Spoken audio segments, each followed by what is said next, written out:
acompanha aqui pela TV Comunitária, pelo portal bancariosdf.com.br e pelas redes sociais do Sindicato dos Bancários de Brasília. Está no ar mais um programa TV Bancários. Pensamento do dia.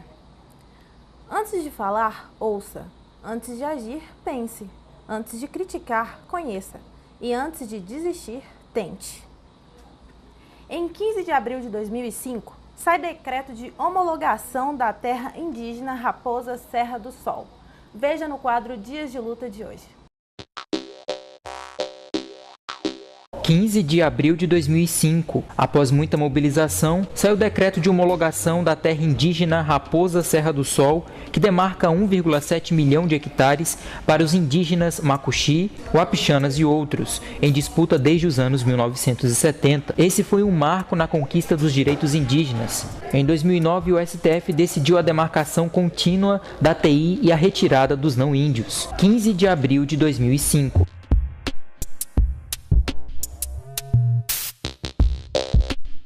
Nesta edição do programa TV Bancários, aqui na TV Comunitária, vamos falar sobre a importância dos bancos públicos para o sistema financeiro.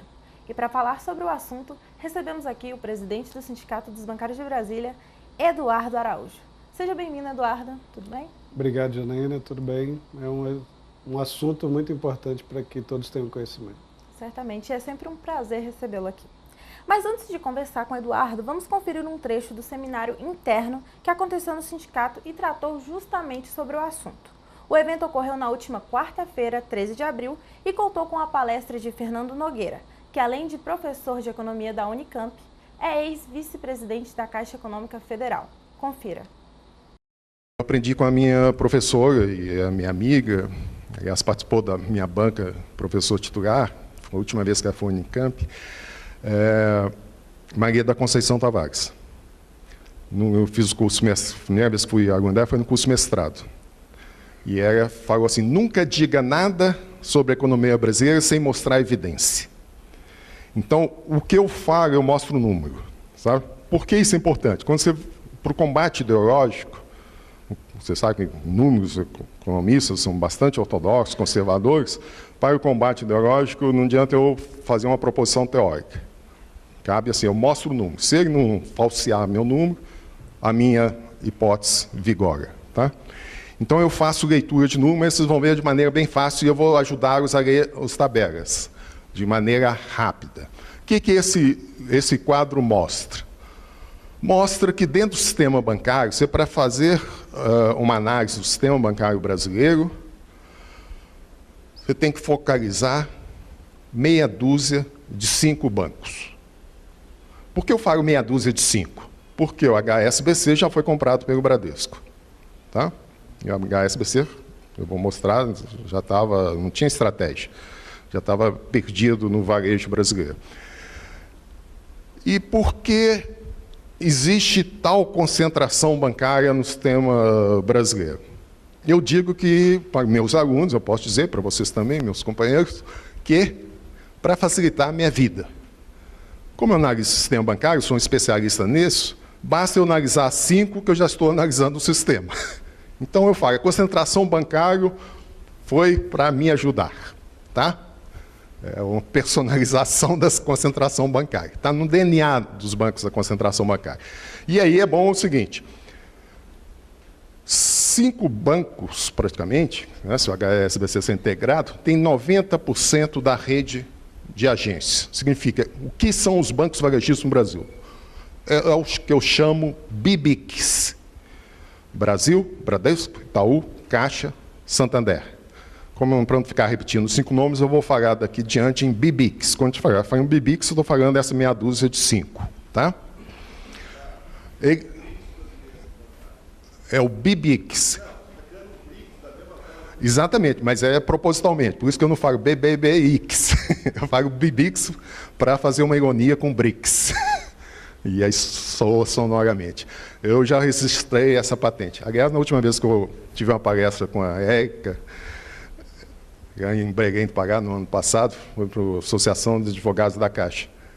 Eu registrei outra patente, eu falei povo, eu falei, Érica, quando você toda vez que falar em povo, você tem que me pagar um royalty.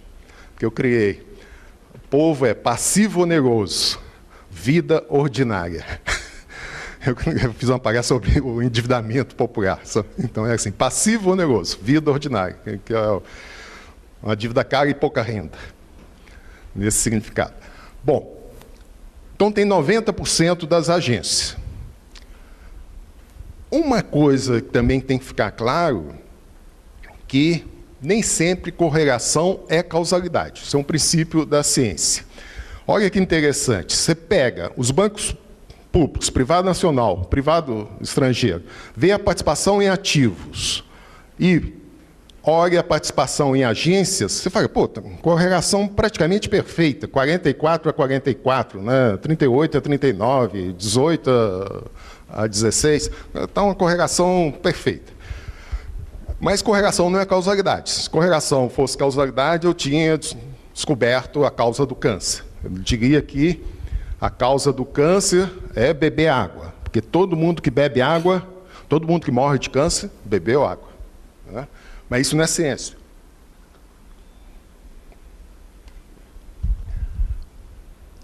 Por que é falso? Não é a causa, essa participação no ativo direta, pela presença do BNDES. Então você vê que nos ativos, 11% crédito do BNDES.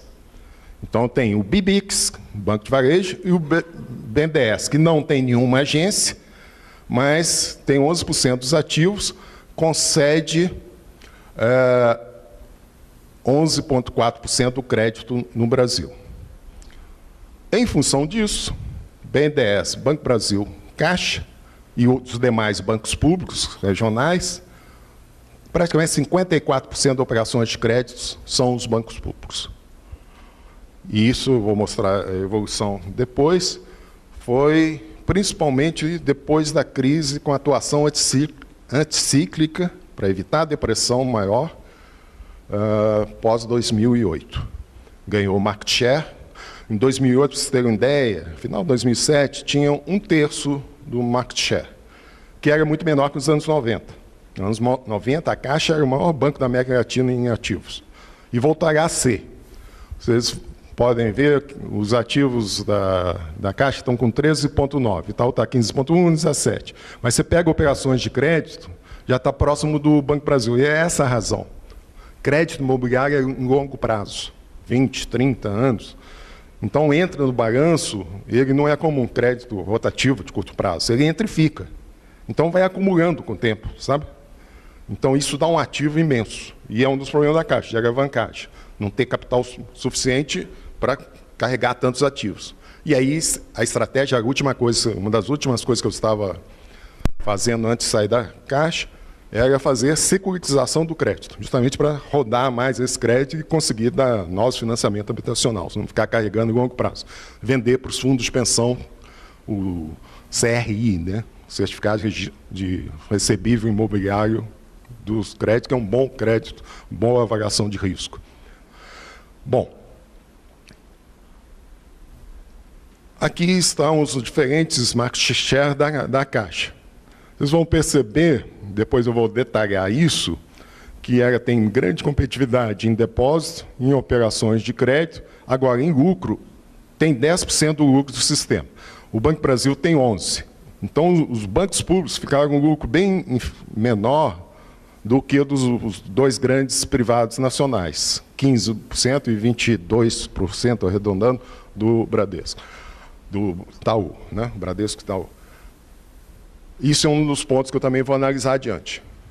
Que, numa questão de reestruturação, de reforma, assim, com essa proposição, o que é o ponto forte? Onde, até porventura, assim, se é o caso, né, de aumentar lucros para pagar mais dividendos do Tesouro Nacional, em razão de obtenção de um superávit primário, o que tem que fazer? Tem que imitar os outros? Copiar bancos privados, tem que copiar Itaú, Bradesco, ou tem que fortalecer seus pontos fortes? Então, eu vou fazer uma análise nesse sentido. Então, esse é um quadro inicial de apresentação, né, com a diferente participação dos bancos. Recentemente, isso não tinha disponível. O Banco Central, acho que por causa da lei de informações, né, que a Dilma aprovou, O Banco Central recentemente colocou vários dados importantes para análise. Então, por exemplo, quantidade de clientes de operações de crédito. Vocês vão ver que interessante que é isso. Por exemplo, eu não tinha essa informação só recentemente que eu obtive.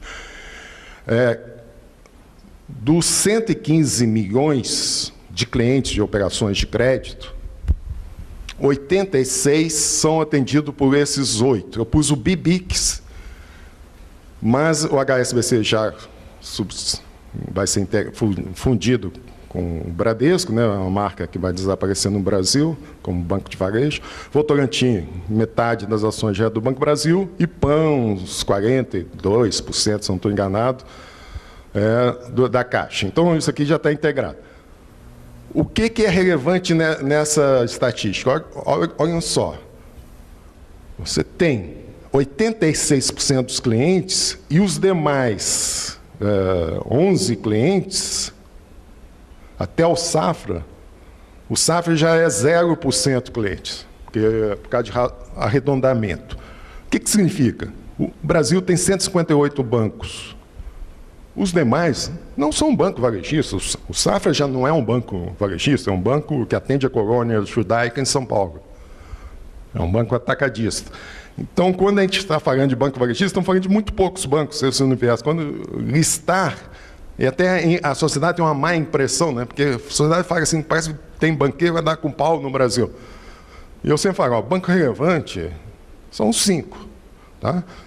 Os demais não têm a relevância em termos de atendimento do grande público. É disso que eu estou falando. Não estou falando em questão de desenvolvimento local, eu já trato daqui a pouco. Mas estou falando em termos de atendimento do Bradesco, do grande público.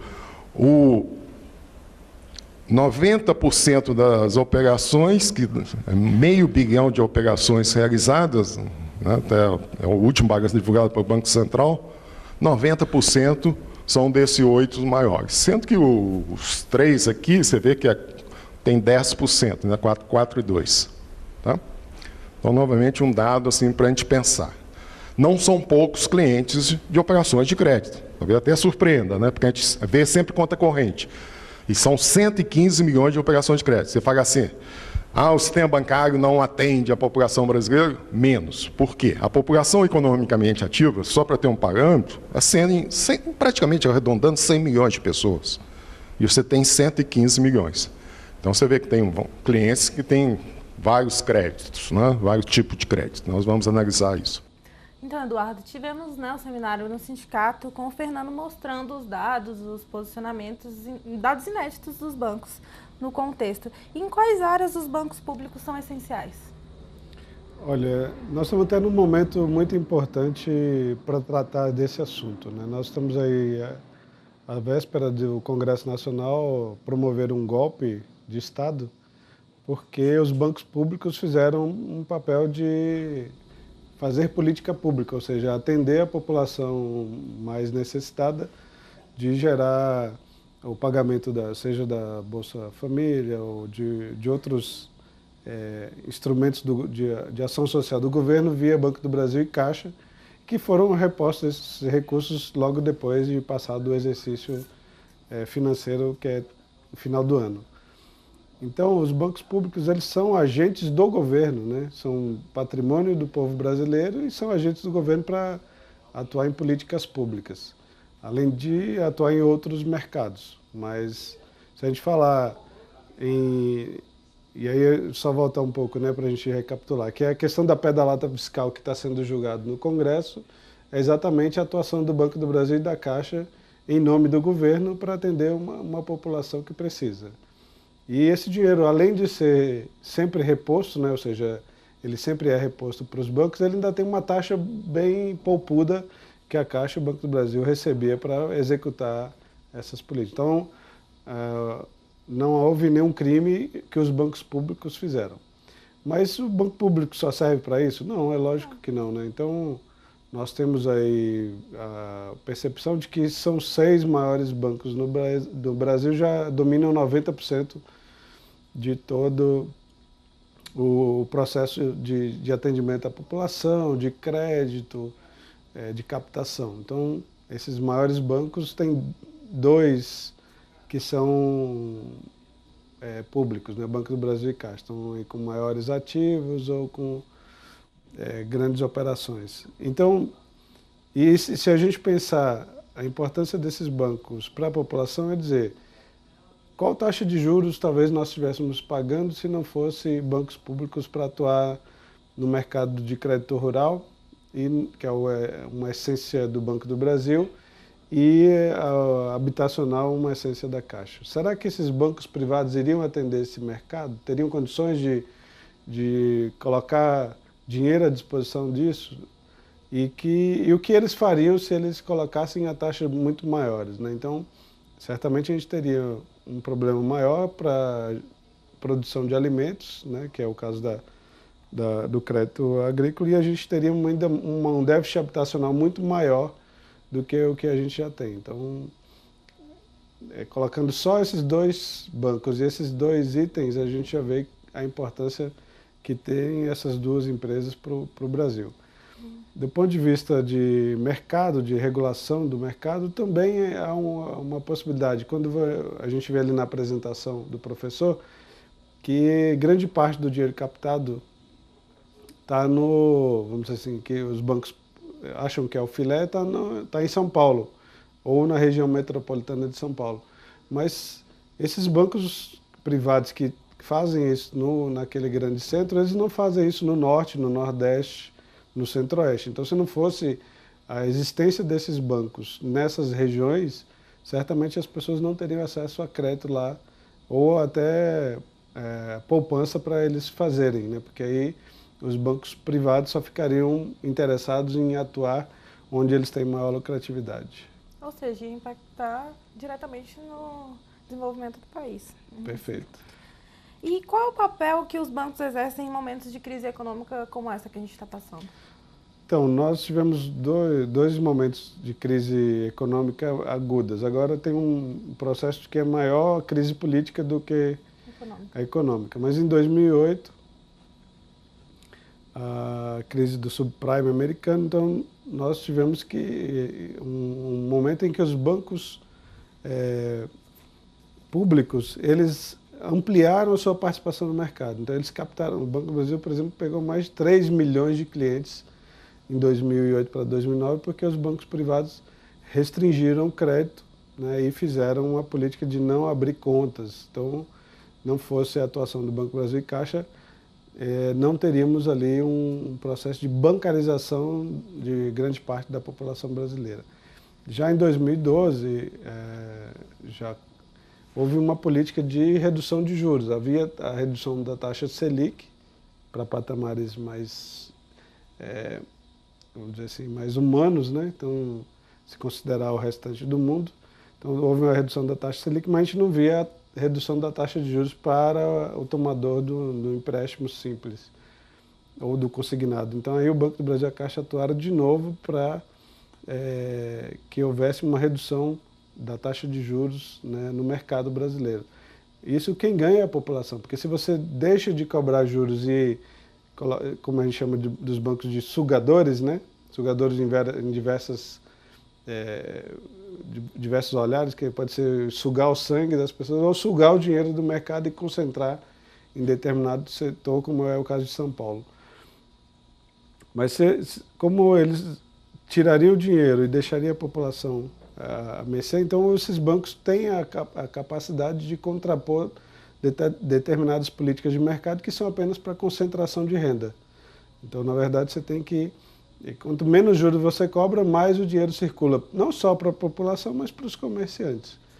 E a crise econômica que a gente tem agora era em função de consumo, porque o aumento do consumo, você não tem uma demanda, oferta e demanda, né? Então, se você tem uma demanda aquecida e você não tem uma oferta dos empresários, dos produtores, da quantidade de produto suficiente, então ele aumenta a inflação. Então nós tivemos a inflação muito alta no ano de 2015, até por uma série de equívocos do Levi, que era do Banco do Bradesco e estava no Ministério da Fazenda.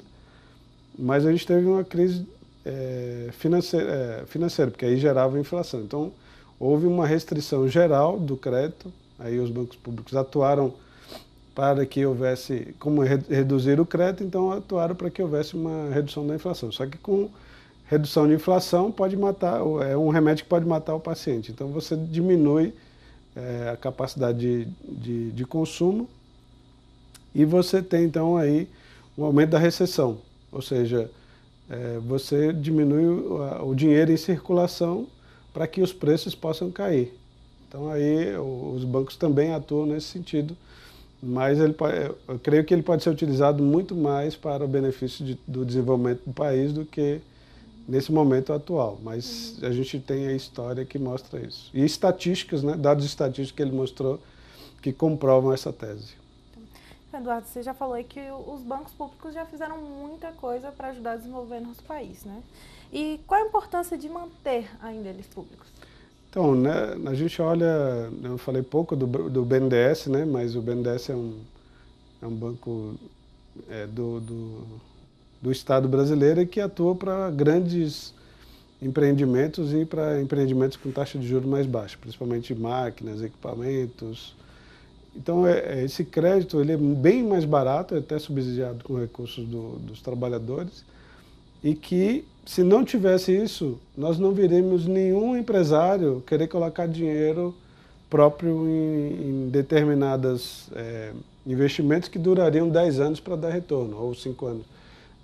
A cultura do empresariado brasileiro é que ele ganha em 2, 3 meses depois. Então, ele não tem a paciência de esperar um projeto se maturar aí, que seria um razoável de 5 anos. Então, esses bancos acabam aportando capital de giro e capital de investimento para poder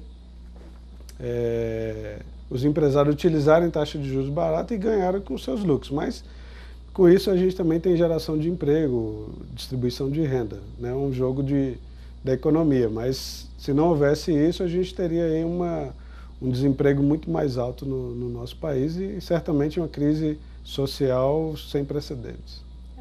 E o que aconteceria numa eventual privatização dos bancos? Nós já vimos essa novela nos anos 90. Então, nos anos 90 a gente tinha bancos estaduais que davam suporte, mas alguns governos utilizavam de forma inadequada. E aí até por uma benesse do próprio Banco Central, que deveria regular isso, e a gente tem um projeto que deveria ampliar o sistema financeiro nacional, tem um controle, né, maior da sociedade, não apenas um controle de quem está de plantão no governo. Então qualquer governo pode mudar uma série de políticas e uma delas pode ser, vou privatizar os bancos públicos. Então certamente a gente vai ter um sistema financeiro mais concentrado e ele certamente não vai atuar nas pequenas cidades do Brasil. Não estou falando de Brasília ou de uma cidade de médio porte, mas as pequenas cidades é que vão ter problema, porque quando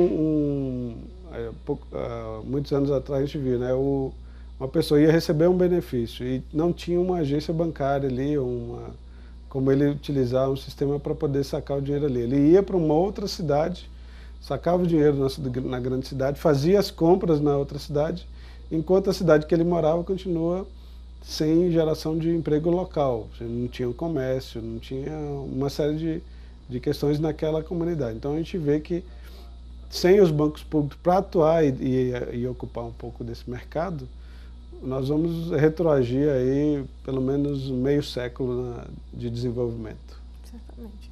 Então, Eduardo, estamos chegando ao fim da sua participação no programa de hoje. Como você pode conscientizar a população e os próprios bancários a correrem atrás para manter esses bancos públicos?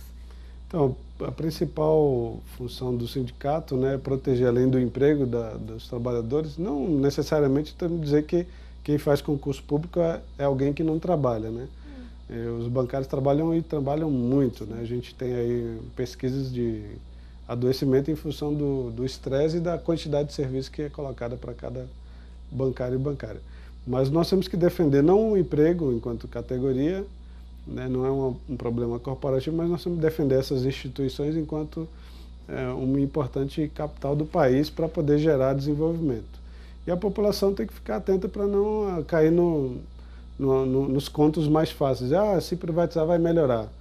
É só entrar em bancos privados para ver que realmente não tem um atendimento muito melhor do que os bancos públicos, né? Então, e os bancos públicos ficam querendo concorrer com os bancos privados, que é o caso do Banco do Brasil, que é uma sociedade de economia mista, que tem que gerar lucro, dividendos para os acionistas e tem piorado bastante a sua atuação junto à população, ou seja, principalmente no atendimento, né? Então, essa é uma situação que o bancário tem que ter consciência, nós não gerimos essas empresas, mas temos consciência desse patrimônio, não é apenas para a gente ganhar o nosso salário, mas para ter uma visão muito maior do que representa um banco para a população. Muito obrigada mais uma vez pela sua participação, Eduardo. Confira agora o quadro direto da redação, seguido de um breve intervalo. Voltamos já já.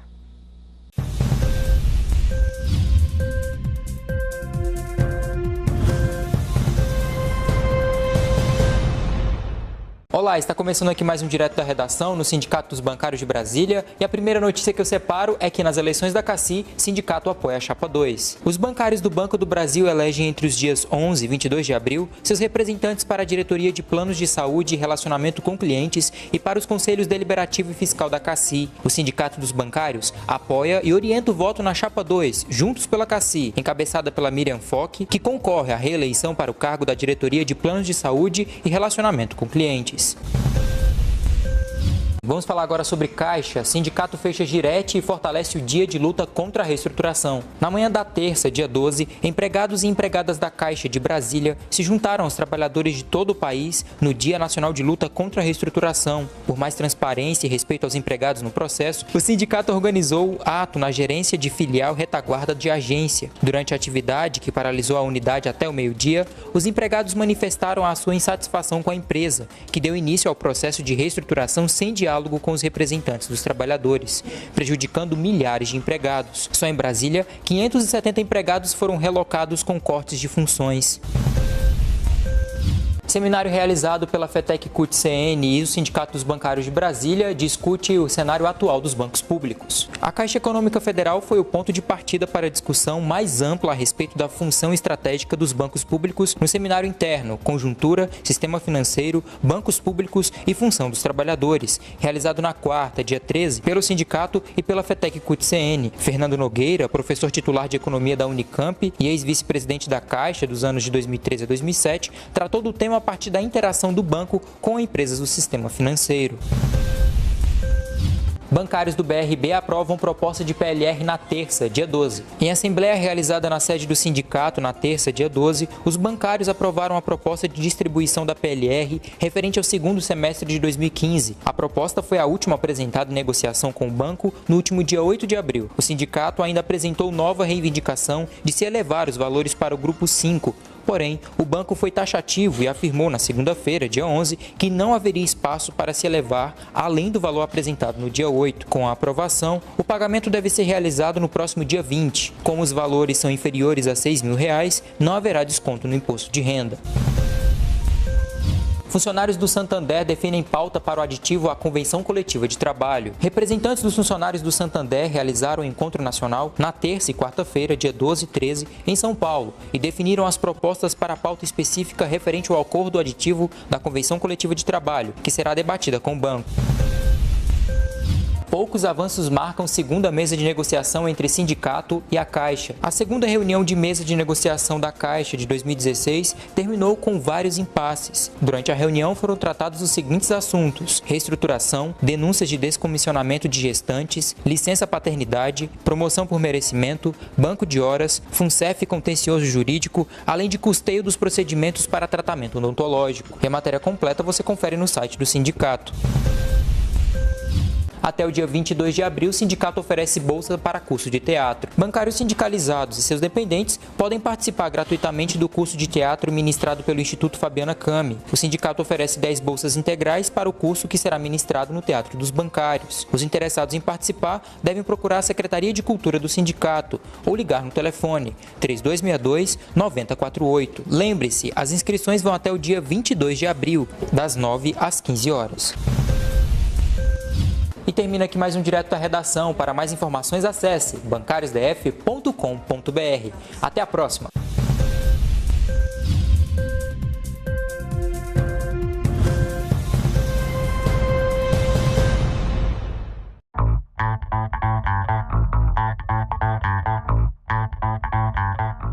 Além do programa TV Bancários, que é transmitido ao vivo todas as sextas-feiras, às 14h30 na TV comunitária, você também pode assistir às reprises do nosso programa. Confira os dias: domingo, às 16h30, segunda, às 13 horas, terça, às 23 horas, quarta, às 13 horas, quinta, às 18 horas, sexta, às 22h30 e sábado, ao meio-dia. E no portal do sindicato você pode assistir outros programas clicando na aba TV Bancários.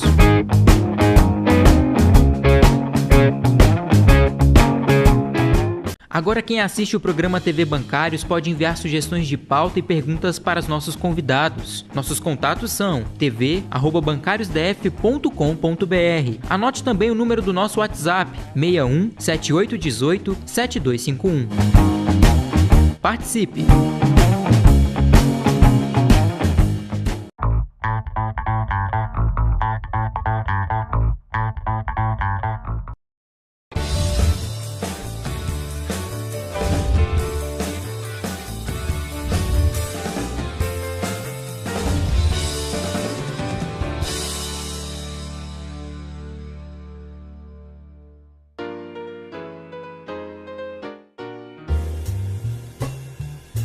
Acho que a paixão pela escrita começa com a leitura, né? Eu tinha uma professora que dizia que se você quer escrever bem, você tem que ler até ficar cego. E quando você ficar cego, você tem que ler em braille. Eu comecei a ler muito cedo. E eu, com 14, 15 anos, eu já era um leitor, conto mais, daquele tipo que, se não tem nada para ler, eu leio bula de remédio. Isso me levou à faculdade de letras, português, mas com um princípio de ser professor, o que muito rápido eu descobri que não era o meu caminho. Assim que eu entrei na sala de aula, eu soube que eu estava no lugar errado, mas eu acabei durante o curso descobrindo uma paixão pela escrita. Eu entrei no curso certo pelos motivos errados, mas com o tempo tive que trabalhar, acabei entrando no banco e isso acabou ficando um pouco de lado. Há uns 4 anos atrás, por uma necessidade de uma válvula de escape, numa situação de extremo estresse, eu fiz alguns textos, compartilhei na internet, tive um feedback muito positivo e comecei a tratar a questão mais a sério.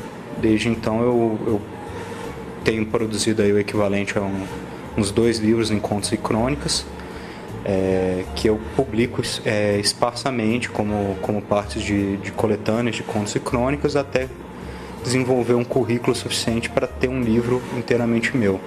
O banco te põe sempre numa situação que você está no ponto de quebra. Se você não tiver alguma coisa que te possibilite respirar fundo, sorrir um pouquinho e recarregar para voltar no dia seguinte, você não sobrevive ao mercado financeiro. Não tem como, durante um horário de expediente bancário, você tirar um momento para escrever, um momento para curtir.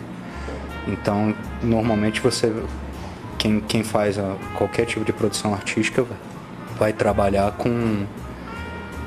depois de 10, 12 horas no banco, vai cuidar da família, vai tratar das suas questões pessoais e depois que todo mundo dormiu, você vai trabalhar. Então, a única maneira é dormindo muito pouco.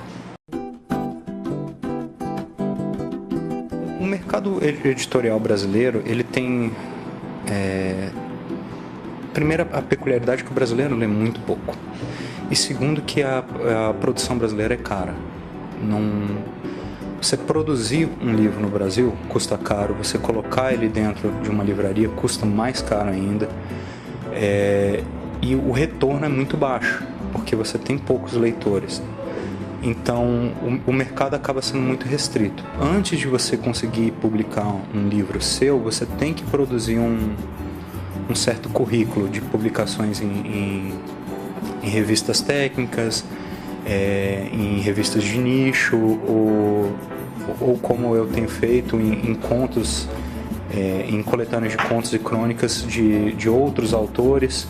À medida que você vai constituindo esse currículo, é que você vai conseguir que as editoras pelo menos leiam o seu material para aí sim você poder despertar interesse de alguém. Você mandando um livro hoje para uma editora sem ter currículo de publicação nenhum, você não passa nem na primeira triagem. Isso, infelizmente, é uma realidade. Já aconteceu de eu publicar um texto, colocar na internet, compartilhar com os amigos, que compartilharam com outros amigos, e alguns meses depois esse texto voltou para mim, só que com a assinatura da Clarice Lispector. E eu sabia que foi eu que escrevi esse texto, né? Acho que o sonho de todo mundo que produz é poder viver disso, né? Chegar num ponto em que eu não dependo de mais nada a não ser da minha produção.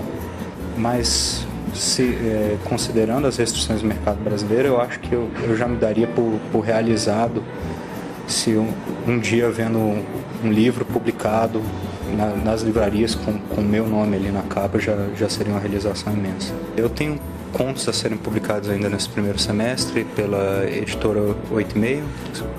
O livro pode ser adquirido na 8,5.com.br como parte de uma antologia de crônicas, e uma segunda antologia de crônicas saindo pelo portal Literatura BR, literaturabr.com. Também deve sair agora no primeiro semestre. Meu nome é Thiago e, além de bancário, eu sou escritor.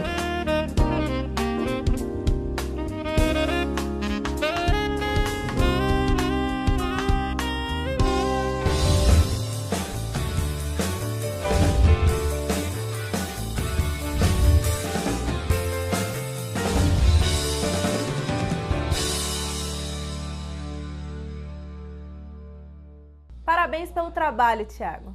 E chegou a hora do quadro Pelas Ruas. Hoje vamos conhecer o trabalho do divertido dançarino de fantoches, Paulo César Monteiro. Confira.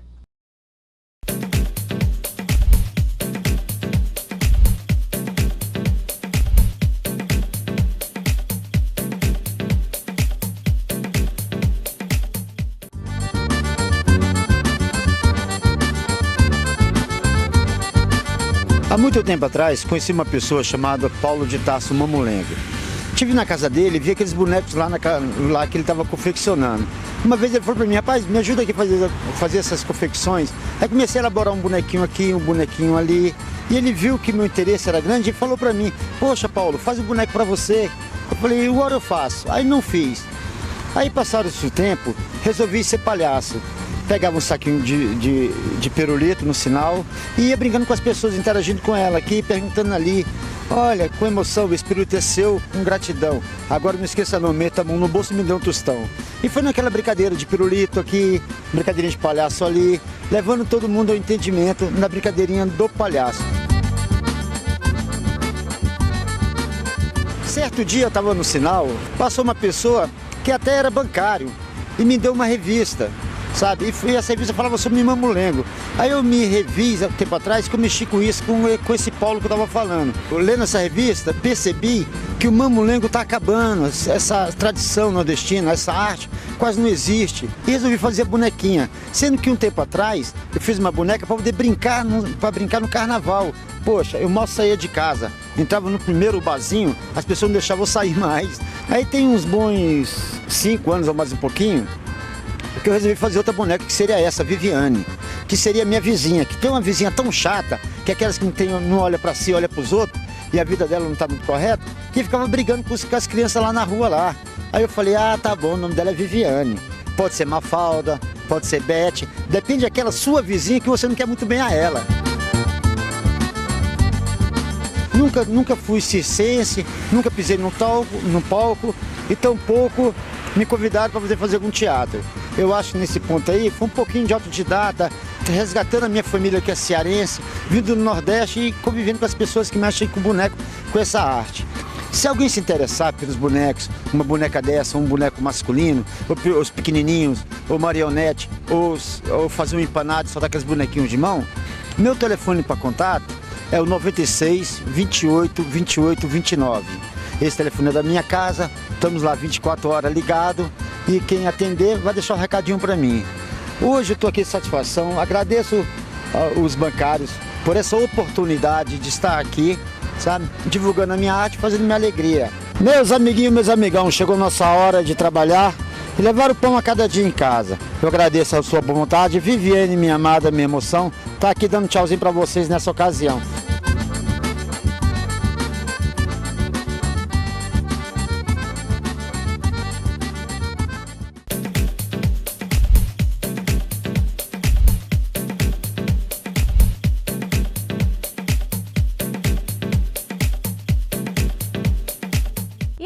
Mais um programa TV Bancários aqui na TV Comunitária. Para mais informações, acesse sempre o portal bancariosdf.com.br. Obrigada pela audiência e até semana que vem.